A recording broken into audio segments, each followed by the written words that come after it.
Hola, nosotros somos el equipo 3. Nuestro equipo está conformado por Fanny Olivares, Marisabel Patiño, Angélica Karina Rodríguez, Viviano Campo, Kexa Pimentel y su servidor Sergio Nava. En este caso, nosotros vamos a hablar del tema sobre las proteínas y péptidos terapéuticos, un ejemplo de ingredientes farmacéuticos activos benignos por naturaleza.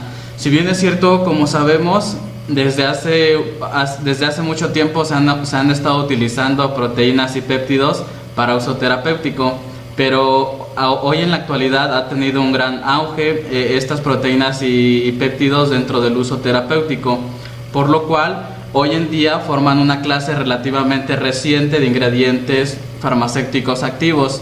Un ejemplo de ellos, de una proteína con efecto terapéutico, es la insulina, y en el caso de los péptidos es la Leuprolid, que esta es para tratar cáncer de próstata. Dentro de las proteínas y péptidos terapéuticos se han utilizado para hacer anticuerpos monoclonales producidos biotecnológicamente y hormonas peptídicas, pero también hay ejemplos aislados de tejidos naturales, como es el caso de las fibras naturales, así como algunos péptidos sintetizados químicamente. Si bien es cierto, algo que debemos de saber es que los anticuerpos monoclonales producidos biotecnológicamente son altamente específicos, por lo que constituyen ingredientes farmacéuticos activos dirigidas de forma precisa. En el caso de las hormonas peptídicas, un ejemplo de ello es la hormona del crecimiento humano. En el caso de los péptidos es la calcitocina, que es una molécula de 32 aminoácidos que es encargada de regular, metabolizar o el depósito del calcio en los huesos. Estas proteínas y péptidos terapéuticos pueden unirse covalentemente al polietilenglicol, que es un polímero de cadena larga, como los PTS peligados, de su abreviatura de proteínas y péptidos terapéuticos, que muestran una semivida de eliminación significativamente prolongada. Como vemos en la imagen, tenemos un péptido o una proteína. Cualquiera de estas dos que nosotros queramos conjugar, es decir, unir a este polímero, se va a formar los PTS peligados, que es una conjugación que se da en proteínas o péptidos para mejorar las propiedades farmacocinéticas y farmacodinámicas de este fármaco. Debemos escoger el polietilenglicol. Debemos utilizar el polímero que sea adecuadamente a la proteína, es decir, que cuando nosotros la unamos no sea dañada este enlace peptídico y de igual manera sea removida fácilmente y no cause problemas al carbono alfa del cual nosotros estamos plegando la estructura. Como vemos en esta imagen, estas bolitas de color negro son los soportes sólidos funcionando, que en este caso es el polietilenglicol, que se va a unir al aminoácido, y posteriormente nosotros vamos a agregar un protector que lo que nos va a ayudar es que no haya un enlace peptídico formado no deseado, no haya una reacción tóxica, entre otras cosas, y esto a nosotros nos genera una mayor resistencia a la degradación proteolítica de enzimas, nos da una mayor estabilidad, una mejor solubilidad y mejora las propiedades terapéuticas. Cuando nosotros tenemos una nueva solicitud de comercialización de un medicamento de uso humano, siempre debe de haber agencias regulatorias que se encarguen de evaluar estos medicamentos o fármacos que van a salir al mercado. Una agencia regulatoria es la Agencia Europea de la Evaluación de los Medicamentos. Esta agencia se encarga de promover por excelencia científica en la evaluación y supervisión de los medicamentos en beneficio de la salud pública y salud animal. Esta agencia regulatoria tiene una guía que es una evaluación de riesgo ambiental que se debe de aplicar a cualquier producto o fármaco que se vaya a sacar al mercado para pasar las evaluaciones correspondientes de que no causa una toxicidad al medio ambiente y por ende al ser humano. hay una cláusula dentro de esta agencia regulatoria en donde dice que las vitaminas, remedios medicinales, proteínas, vacunas y anticuerpos están exentos de esta evaluación de riesgo porque pasaron por estas pruebas y se demostraron que no causan daño alguno tanto al ambiente como al ser humano en concentraciones elevadas o normales. Pero, sin embargo, el hecho que nosotros debemos saber es que hay varias proteínas naturales altamente tóxicas que requieren precaución. Cuando nosotros vamos a trabajar con una proteína o un péptido para realizar un fármaco que tenga uso terapéutico, debemos de investigarla recientemente y tener previamente visto sobre los problemas que estos pueden causar, porque si bien sabemos, hay algunas bacterias que regularmente nosotros utilizamos para realizar por biotecnología, por medio de la ingeniería genética, producción de ciertos fármacos a través de bacterias. Muchas bacterias producen toxinas altamente dañinas, entonces hay que tener precaución sobre la bacteria con la que se va a trabajar. En este caso, si nosotros fuésemos a hacer productos transgénicos, debemos de estudiar también la planta, porque hay toxinas que pueden causar afecciones en nuestro organismo, como la ricina, y en el caso de los animales, como los venenos.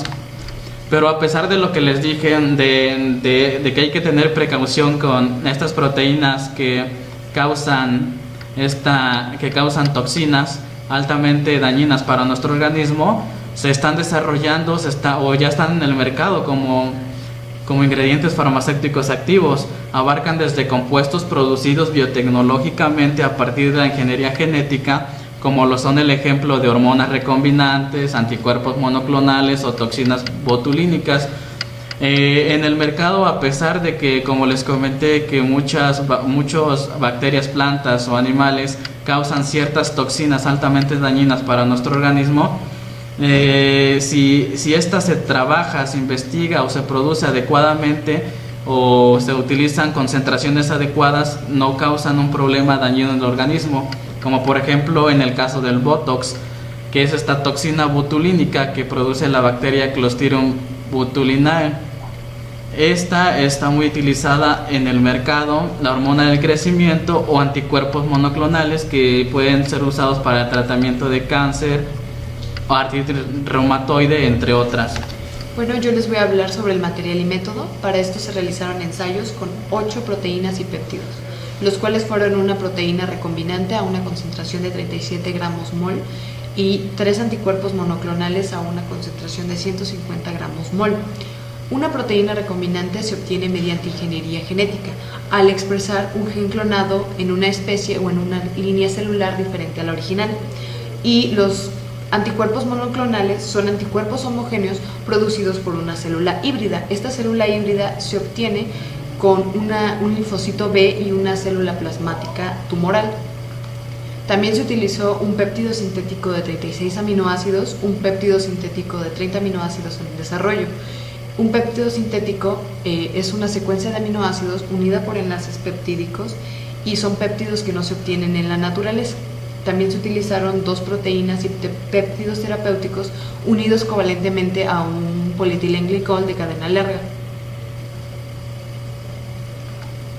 Entre las pruebas realizadas con las 8 proteínas y péptidos terapéuticos fueron en diferentes laboratorios y con ensayos estándar de degradación biológica y toxicidad aguda en el medio ambiente, y fueron de acuerdo a las directrices de la Organización para la Cooperación y el Desarrollo Económico, mejor conocido como OCDE, y de acuerdo a las buenas prácticas de laboratorio. Entre los ensayos que se realizaron fueron ensayos de biodegradabilidad, como es la prueba de respirometría manométrica y las pruebas de acuerdo a la OCDE 301 o la prueba de botella cerrada.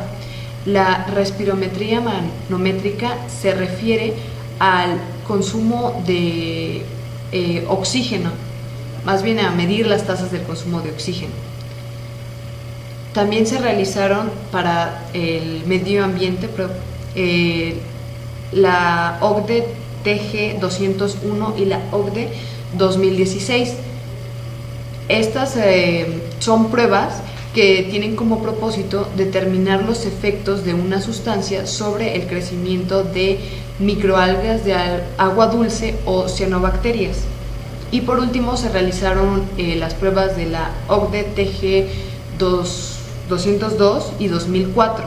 Estas son pruebas citotóxicas y lo que se hace es se exponen la especie Daphnia jóvenes, que son la que se muestra en la imagen, a una sustancia en desarrollo a una gama de concentraciones durante un periodo de 48 horas. Y bueno, en su mayoría las pruebas se realizaron con los ingredientes activos formulados, en todos los casos totalmente conforme a las especificaciones y dentro de la fecha de caducidad. Y las concentraciones que les mencioné en el material solamente son de los ingredientes farmacéuticos activos.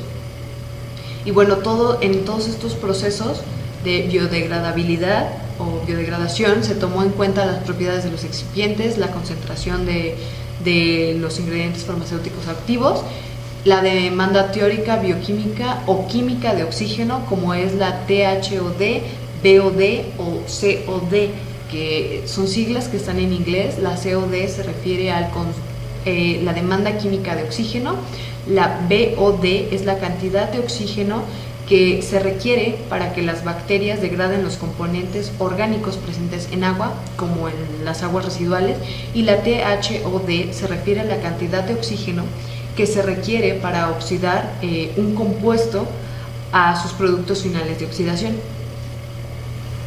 Resultados. La primera prueba, la prueba de la biodegradabilidad. La biodegradabilidad es la descomposición orgánica. Esta es por digestión, asimilación y metabolismo de un compuesto orgánico por un organismo vivo. En los resultados de los 8 medicamentos, 6 de estos tuvieron lo que fue una rápida degradación.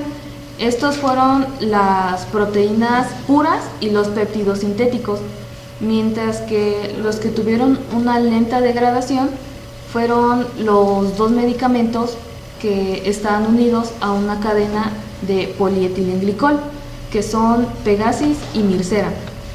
Los de rápida biodegradabilidad tuvieron una pequeña fase de retraso, pero estos alcanzaron un límite del 60% dentro de lo que fue los primeros 5 y 11 días, mientras que los que tuvieron una lenta degradación son los que tenían la parte proteica y la cadena de polietilenglicol. Estos no entraron dentro del límite de degradación del 60%, solamente uno entró, pero fue al término de esta prueba, que fue a los 28 días. Aquí está, vemos una gráfica de resultados y esto es lo que les comentaba. Esta es la pequeña fase de retraso que tuvieron, pero podemos observar que al menos dentro del lapso aproximado de 5 y 11 días, todos entraron dentro del porcentaje de biodegradación del 60%, mientras que las 2 excepciones, la primera de ellas es Pegasis, que tiene la simbología de los triángulos no rellenos, tuvo una degradación muy baja cuando se trataba de la molécula completa. Después lo que realizaron fue tratar de que esta cadena de polietilenglicol fuera más pequeña. Esto obviamente ocasionó que el porcentaje de degradación aumentara considerablemente, pero es lo que les mencionaba, que solamente el 60% se alcanzó a los 28 días. Por lo tanto ya no entró dentro de la rápida biodegradación. Mientras que Mircera, que tiene la simbología de los círculos abiertos, dentro de los primeros 4 días tuvo una degradación bastante rápida, pero después comenzó a ser lineal, un poco lineal, y este experimento se detuvo en el tiempo que fue de 21 días. Bueno, yo les hablaré de qué es el polietilenglicol. Este es un polímero el cual es inerte, no tóxico, al igual que para nuestro organismo es de fácil desecho. Este es no inmunógeno y este ya está aprobado por la FDA. También nos presenta una gran solubilidad tanto en agua como en solventes orgánicos. Como podemos ver aquí en la diapositiva, en el inciso A es un ejemplo de polietilenglicol lineal, en el inciso B es un ejemplo de polietilenglicol metoxipolietilenglicol lineal y el inciso C es un ejemplo de metoxipolietilenglicol ramificado. A continuación les hablaré sobre los dos medicamentos que ya mencionó mi compañera que presentaron una poca degradabilidad. En el caso es el Pegasi y el Mircera. El Pegasi, también conocido como polietilenglicol interferón alfa 2A, el cual nos presenta una cadena metoxipolietilenglicol ramificada. Este fue el único medicamento en el que se hizo la prueba de la botella cerrada, la cual esta tenía una baja concentración de inóculo de bacterias y una alta concentración de la molécula. El experimento de la botella cerrada se los explicarán más adelante. Este experimento es utilizado para personas que padecen hepatitis B. El Mircera es una parte proteica de la proteína que es parte sintética de la eritropoyetina. El Mircera es utilizado para personas que presentan anemia. En este caso, como nos podemos ver aquí, tiene una cadena metoxipolietilenglicol lineal. En este caso, este medicamento tiene el doble de contenido proteico que el Pegasis. Este medicamento, como ya mencionaron anteriormente, se detuvo a los 21 días, cuando ya tenía un 56% de su degradación, tanto en la parte proteica como en la cadena de polietilenglicol, lo que quiere decir que tiene una rápida biodegradación del contenido proteico. Bueno, y bien, ¿para qué utilizamos o por qué es utilizado el polietilenglicol en estos medicamentos? Es utilizado debido a que por sus propiedades físico-químicas alarga la vida media del medicamento, lo que nos puede garantizar a nosotros un efecto terapéutico mejor. Ahora te voy a hablarles sobre la ecotoxicidad. Bueno, para empezar, vamos a dejar en claro qué es la ecotoxicidad. La ecotoxicidad se encarga de examinar efectos tóxicos producidos por agentes físicos y químicos en el medio ambiente. Lo podemos ver aquí con las imágenes que les presentamos, que sería la contaminación del aire producida por fábricas y todo eso, la contaminación de los lagos, ríos y todo eso que pueden llevar a una muerte o daño en el ecosistema para los animales y las plantas y todo eso.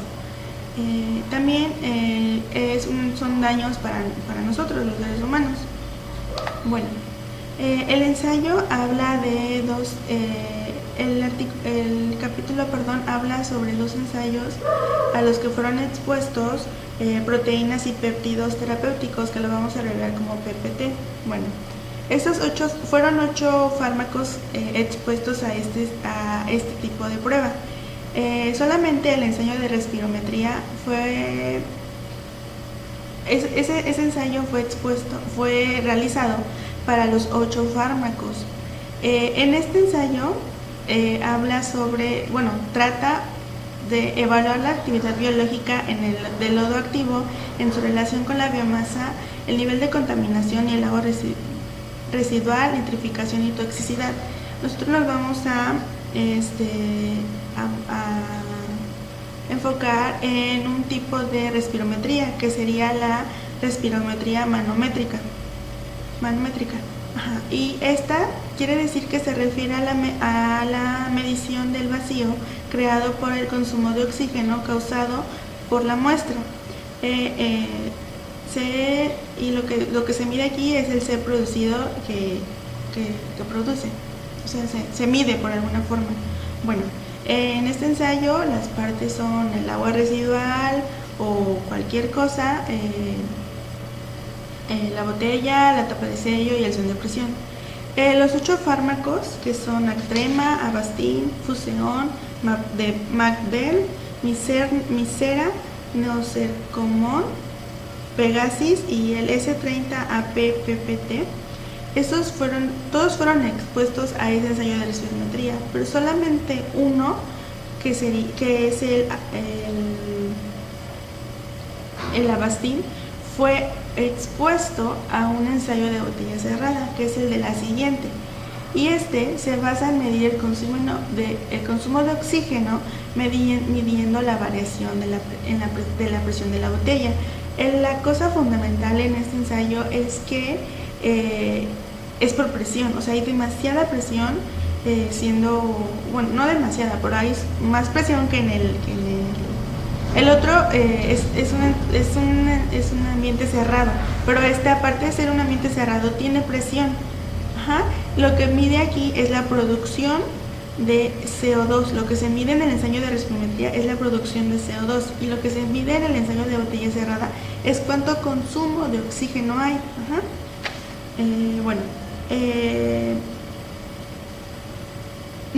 Estas dos pruebas no mostraron ningún efecto inhibidor contra las bacterias de los controles de prueba de las pruebas de toxicidad. Los 8 fármacos son concentraciones sin efecto observable. Todos los fármacos tienen una concentración mayor o igual a 100 miligramos de principio activo de concentración. Bueno, se utilizaron para este tipo de ensayos, se utilizó una bacteria en 3 medios diferentes, bueno, en tres espacios diferentes, o tres seres, bueno, en tres cosas diferentes: algas, Daphnia, peces. Las algas, bueno, ya sabemos cuáles son las algas. La Daphnia, por si no lo habían escuchado o no lo entendieron así cuando lo dijeron anterior mis compañeros, la Daphnia es un tipo de crustáceo plantanoico. Es muy pequeño, y en los peces. Bueno, los 8 PPT, solamente 3 son de importancia, que tuvieron valores relevantes arriba de los que se esperaban, y fueron el Avastin, el Macbel y el S30AP-PPT. Para el Avastin, que se determinó en las algas, dice que hay una turbidez en las algas, pero dice que en sí no es porque el fármaco sea tóxico, sino que sí se produce una turbidez y por eso se marca bajo los valores, pero no es por la toxicidad, es por el sombreado, es por el medio donde se desarrollan las algas. Dice, más bien por el sombreado físico que reduce la luz disponible para las algas. Entonces, por eso hay una turbidez, pero no es en sí porque el fármaco sea tóxico. Y luego dice que el Macbel, habla sobre, se vio que los peces empiezan a nadar de una manera hipoactiva, o sea, muy lentos como normalmente los pececitos nadan. Dice que las aletas de la cola enderezadas y estrechas y nadando cerca, o sea, lentos. Pero esto dice que no es más, o sea, sí hay una turbidez, pero dice que no exactamente por el fármaco, como lo repito, por la toxicidad que hay en el fármaco, sino que al haber esa turbidez, el pez entra en un estado de estrés y por eso se comporta así, pero no como tal es por la toxicidad del fármaco. Y bueno, la última, que es el S30AA de proteínas y péptidos, dice que solamente en las algas pero a comparación con los otros es muy bajo. ¿Por qué? Porque no llega ni siquiera a un 50%, por ejemplo, del Avastin. Dice que hubo la turbidez y que por eso... Entonces este es muy bajo en sí.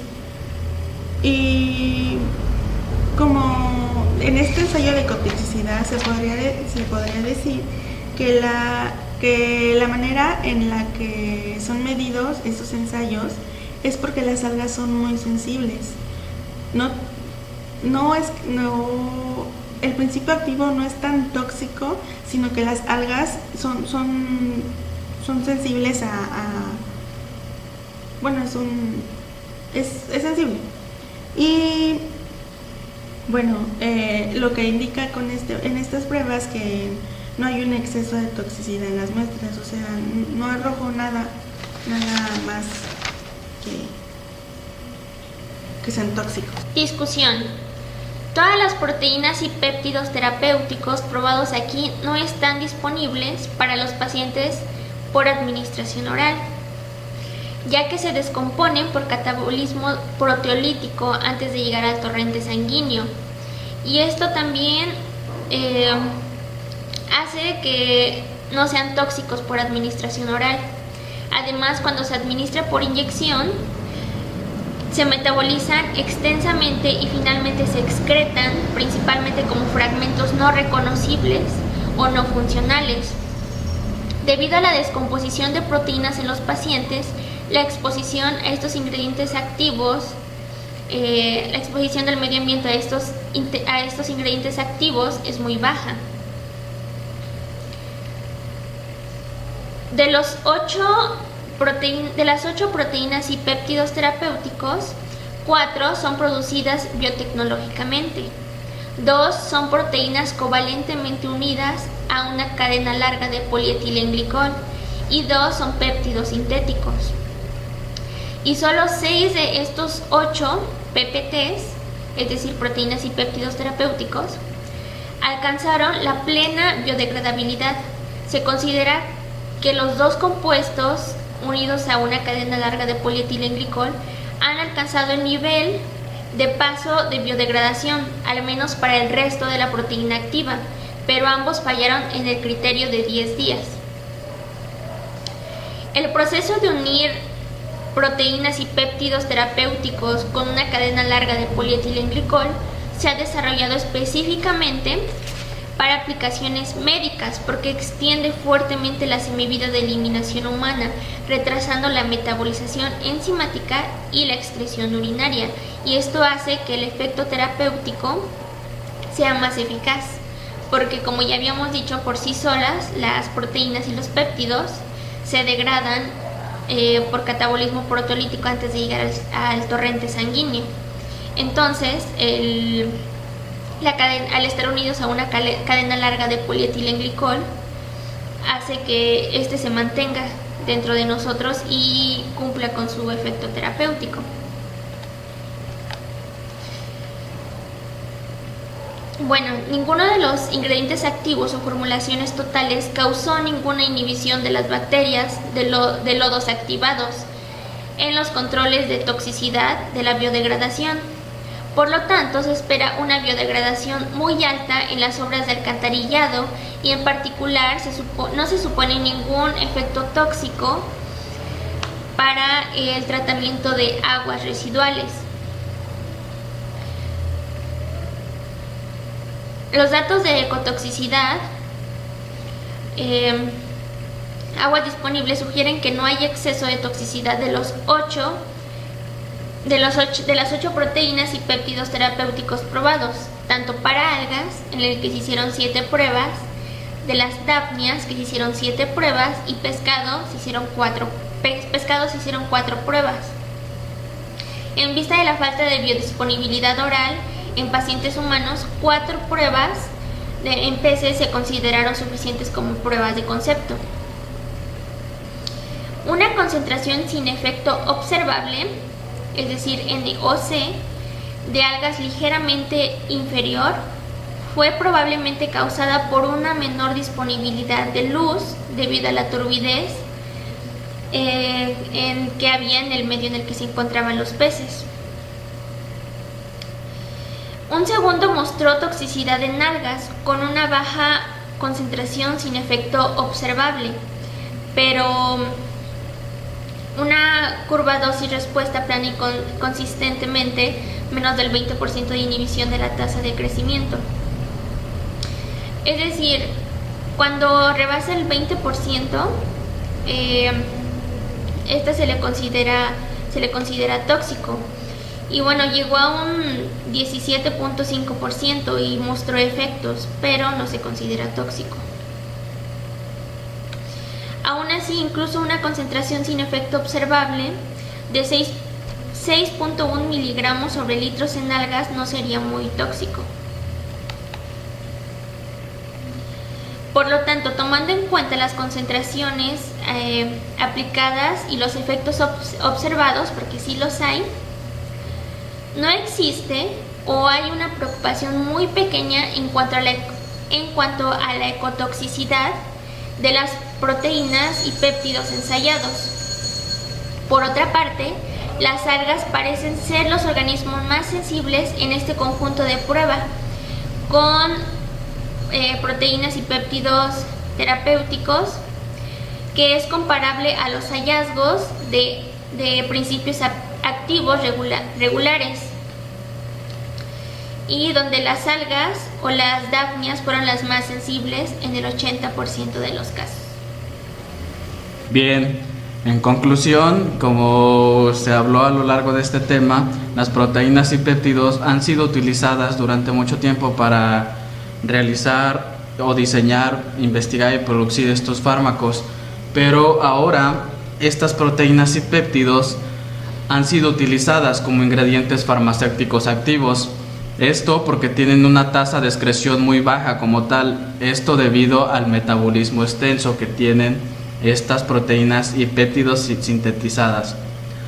Según los estudios de estos péptidos y proteínas, la biodegradabilidad y estudios de ecotoxicidad agudos con varias proteínas y péptidos terapéuticos, como se mostraron anteriormente, sugieren una rápida biodegradación en las obras de alcantarillado y aguas superficiales, lo que quiere decir que al estar mayor tiempo en nuestro cuerpo, estos ingredientes farmacéuticos activos van a ser aprovechadas con mayor eficacia y van a ser más eficientes, y al ser eliminadas o al ser excretadas, al estar en contacto con la naturaleza, estos no van a presentar un daño elevado, peligroso para el medio ambiente. Además de indicar este bajo potencial ecototóxico para la naturaleza, estas sustancias activas se juzgan por no presentar ningún riesgo significativo en las obras de alcantarillado y aguas superficiales. Como bien se los había comentado, estas proteínas y péptidos son diseñados sintéticamente para que no solamente no ejerza este daño tóxico en nuestro organismo, sino que al estar en contacto con la naturaleza no presente daño alguno para ello y posteriormente no ejerza como estas mutaciones, estas intoxicaciones o demás. En vista de todo esto, de lo que se habló en este tema, las proteínas y péptidos terapéuticos pueden denominarse benignos por naturaleza. ¿Qué es lo que quiere decir? Que pueden estar presentes en la naturaleza pero sin causar un daño alguno, y por lo tanto constituyen compuestos ambientales sostenibles. Es decir, que al momento de ser eliminados o excretados, estos farmacéuticos, estas proteínas y péptidos en forma de ingredientes farmacéuticos activos no van a presentar un daño alguno, y es algo muy padre e increíble porque tiene un equilibrio con respecto a los productos farmacéuticos humanos. Las proteínas y péptidos terapéuticos parecen bien justificados, hay un equilibrio, no causa un daño alguno en el organismo y tampoco causa un daño en el medio ambiente, por lo que suelen denominarse compuestos ambientalmente sostenibles. Y pues bueno, eso sería todo, espero que lo hayan entendido. Muchas gracias.